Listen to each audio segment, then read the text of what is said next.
Can a Pokemon have too much coverage? Wait, what's coverage? Coverage is like giving your Blastoise Ice Beam to counter Venusaur. Having that counter available covers your Grass type weakness. Thus, coverage. That's all fine and well, but let's expand on that concept for a minute. Let's say you wanted the most coverage possible. I'm talking the most it's super effective you can get in 4 moves. What would that look like? Which Pokemon could even do it? Most importantly, who can do it the best? Now I know you're excited, but before we get into that, let's clear something up really quick. You saw the thumbnail, so you're thinking, how could it not be Smeargle? He learns every move! The answer is actually pretty simple. He's banned. Outside of the video being 30 seconds, if I didn't ban him, I had 2 reasons for doing so. First, since Sketch is the only move Smeargle learns natively, he hits 0 types for super effective damage. And as for the other reason, we'll get there when we get there. Okay, now that we've addressed the elephant in the room, let's get started. So how do we even go about calculating this? Well, there are 18 different types without Stellar, each with their own strengths and weaknesses. And because we're looking to hit other types for super effective damage, we want types with strong offensive capabilities. For example, since the Dragon type only hits other Dragon types super effectively, it's not good for our use case, despite being a great type overall. What we want is something like the Ground type, which is strong into many other types, which is actually where we're going to start today. The Ground type hits 5 types super effectively. That ties with 2 other types for the most weaknesses covered in one move. And for Ground, those types are Poison, Steel, Rock, Electric, and Fire. Now, since these types are very common, Ground type coverage is already everywhere. Like, just take a look at Earthquake. Over 200 Pokemon learn Earthquake. I counted myself. And that's just Earthquake. Dig, on the other hand, doubles that number. So not only is a Ground type move accessible to anything with a pulse, but Ground type moves are just hard to deal with. Let's say your opponent does use Earthquake. If you don't have an Air Balloon or a Flying type Pokemon, something's taking a base 100 power and accuracy move with no drawbacks to the teeth. Now yeah, I'll be honest, it could be like Slowpoke hitting you with that Earthquake, but you know, he predicts your Flying type switching, he's hitting you with Ice Beam. That was his plan all along, bro. You're cooked! All this to say, a Ground type move is a necessity, but that doesn't narrow down our search. Luckily for us, our next move definitely does. Not only does it have low distribution, meaning not a lot of Pokemon learn the move, but it has a unique effect that makes it pretty much a no-brainer. And as many of you might have guessed, that move is the Ice-type move Freeze Dry. The Ice-type normally hits 4 other types super effectively, but Freeze Dry is a little different. See, Freeze Dry is also super effective against Water types, allowing it to cover 5 types and tying Ground for first place in total coverage. And when you combine the two, they make the perfect pair. This combination hits 10 types super effectively without any repetitions. And since it's possible solely through Freeze Dry, our candidates are cut down to these Pokemon here. And that means one of these Pokemon has to have the best coverage. Okay, maybe not this guy, but the rest of them are candidates. Now that we have them in front of us, how do we narrow this list down further? To do that, we need something sinister.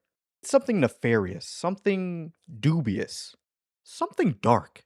The Dark type is super effective against Ghost and Psychic types, and since there's no other type that offers this same offensive spread, the Dark type is a must.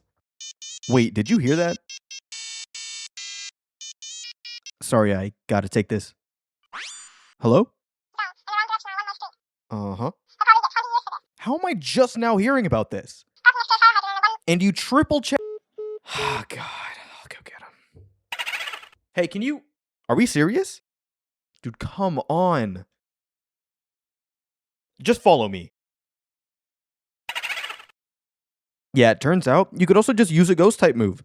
You know, I always thought there was some difference between Ghost and Dark offensively, but there's just not one. I'll be honest, I didn't even know that. Like, doing the research for this video is how I found that out. I'm 23 right now. I've been playing Pokemon since I was 3. But, like, I'm a LARPer. Like, I didn't know that. Let's get back on track, though. How many Pokemon do we lose here? Let's see here. Yeah, this move basically does nothing for us. So, of all the remaining Pokemon, only Lapras doesn't have a Ghost or Dark type move. I mean, it gets Confuse Ray, but we have to draw the line somewhere, you know? Since our list of Pokemon is practically unchanged, outside of Lapras, the only thing left to do is reveal the final type. Psst, this is the perfect time to subscribe and put your guess in the comments. For my guess, gotta be Normal type. Normal type's great coverage. The final type for the most coverage in one moveset is the fighting type. There are a few things to note here though. The first is that the addition of the fighting type gives us new ice, dark, and normal coverage, giving us a total of 15 types hit super effectively in 4 moves. The second is that there's a fighting type move that kinda acts like freeze dry and that it has a different type chart. And that move is Flying Press, which is Halucha's signature move. See, Flying Press has the properties of both a fighting and flying type move, and in doing so, it loses effectiveness against rock and steel types, but gains effectiveness over fighting and grass types, pretty much giving it its own unique type chart. Keeping in mind that Flying Press is Halucha's signature move, I come to my third note, and it's that Flying Press would give Smeargle the win had it not been banned. If Smeargle would have won by a wide margin, I might have considered letting it compete, but the addition of Flying Press to the moveset we've already discussed only adds one new coverage, being fighting, for a total of 16 types covered, only missing Fairy and Bug. And that would be achieved with a Smeargle with Flying Press, Freeze Dry, a Dark type move, and a Ground type move. But I know you're really here to see which Pokemon can actually get it done. So, without further ado, the Pokemon that can learn the moves discussed and cover the most types is... Aww. 4 different Pokemon? Yeah, so Glaceon, Kyurem, Baxcalibur, and Mamoswine can all learn this combination of moves. But of course, that begs the question, how can we even determine who has the best coverage? Do they all just tie? Well, luckily for us, these Pokemon don't have the exact same moveset. So, how good are the individual coverage moves for their respective Pokemon? As we all know, some moves are great on certain Pokemon and awful on others. So let's see how these 4 hold up against one another. Before we start, I want to shout out some honorable mentions. Those honorable mentions being Mr. Rhyme, Galarian Darmanitan, and Arctozolt. But Laboon, I hear you ask. How could there even be an honorable mention? You either have the moveset or you don't. And to that I say, you're right, but let me explain. You might have noticed in the ground section of this video, but I use Pokemon DB for my research. However, during that research, I didn't notice this. These Pokemon learn Freeze Dry at the level specified. The numbers given are for Pokemon Scarlet and Violet and may vary in other games. There are just a lot more Pokemon that learn Freeze Dry. Like, 10 more. And of those Pokemon, the 3 honorable mentions get the whole shebang. And since none of them would have won, I just decided to shout them out here. Anyways, let's get along with the ranking. For every winner, there must be a loser. And here, no Pokemon loses quite like Glaceon. Glaceon is unfortunately buns. Let's see if we can find something good to say though. And I know just where to start too. Freeze Dry is actually good on Glaceon.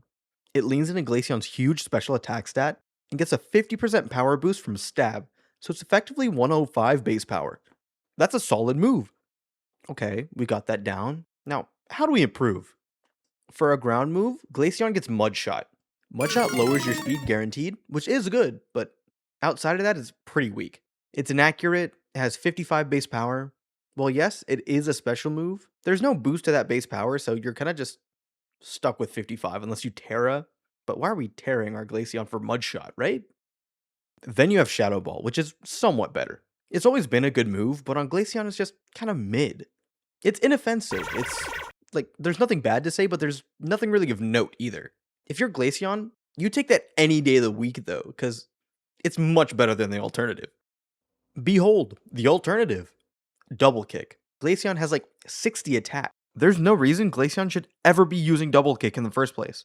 The only thing I could think of to get Double Kick to do is break Focus Sashes because it hits twice, but like, Glaceon's never going to knock out anything with Double Kick anyways. But you know, I get it. Glaceon isn't the guy. That's fine. It's in last place for a reason. Mamoswine, though, is a step up, but only one step up. It's in third place. It gets Earthquake, which, as we know, is objectively tough, and having knockoff for dark coverage is really good too. But that's where the fun ends. Mamoswine is still stuck with Freeze Dry, and unlike me, bro is not a fan of ice cream sandwiches. Mamoswine has 130 attack, but only 70 special, which is like kind of like a reverse Glaceon. The same way Glaceon doesn't like physical moves, special moves just aren't Mamoswine's style.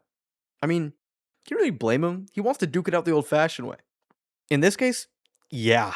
Mamoswine gets Reversal for a fighting type move. Reversal is like the potential man of moves. It's pretty much a fighting type flail, if you know what that is. So the less health you have, the more damage you do. And it maxes out at 200 base power. That's absurd. But that 200 base power comes at the price of 96% of your health. You gotta be at 4% or lower to use reversal like that. And Mamoswine isn't the Usain Bolt type, so it's not like he's outspeeding your opponent next turn. You could try to life orb recoil your way down and pray you get hit in a way that lets you get under 4%. Or you could hold a focus sash, bank on getting hit hard enough to need it, use reversal once, and pretty much die to fake out next turn. Either way you look at it, not worth it. Then there were two, Kyurem and Baxcalibur.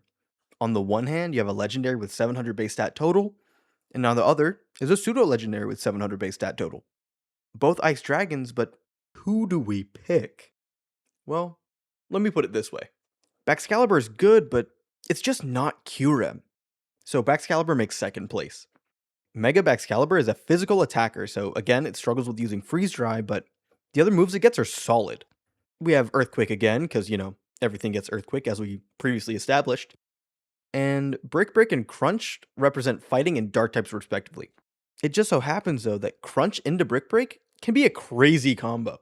If you roll high and get the 20% chance defense drop, you can pretty much annihilate anything after that with Brick Break, even through screens. Just imagine that, bro.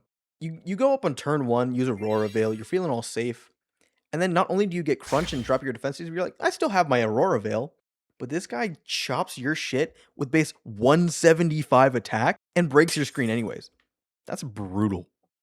Outside of Freeze Dry, I really have nothing bad to say about Mega Baxcalibur. I mean, he's a dinosaur with a sword on his back. That's tough. But Kyurem just blows him out of the water. Kyurem White is the Thrag of this video. He's effectively, with base 170 special attack and at level 100 with full investment, the actual number on Kyurem's stat sheet is 482. Bro almost broke the 500 barrier. And don't get me wrong, Mega Baxcalibur is right there with him. But that's just it. Mega Baxcalibur this, Mega Baxcalibur that. I made sure you knew I was talking about Mega Baxcalibur. Cause Mega Baxcalibur can't hold an item. You're telling me you gave everything possible to match Kyurem, not even surpass him, and he can just buff his shit 50%? That is outrageous. He's cheating. There are only 3 Pokemon in the game with a higher base stat total that can hold an item. You have Zygarde, who's got most of its points in HP, Arceus, who's probably holding a plate, and Mega Rayquaza, who, you know what, he's got it. Kyurem already hits harder than the first two by default. Just imagine what he can do when he actually gets an item.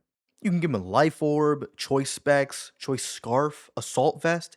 Who cares? Give him a Utility Umbrella. At this point, it doesn't matter.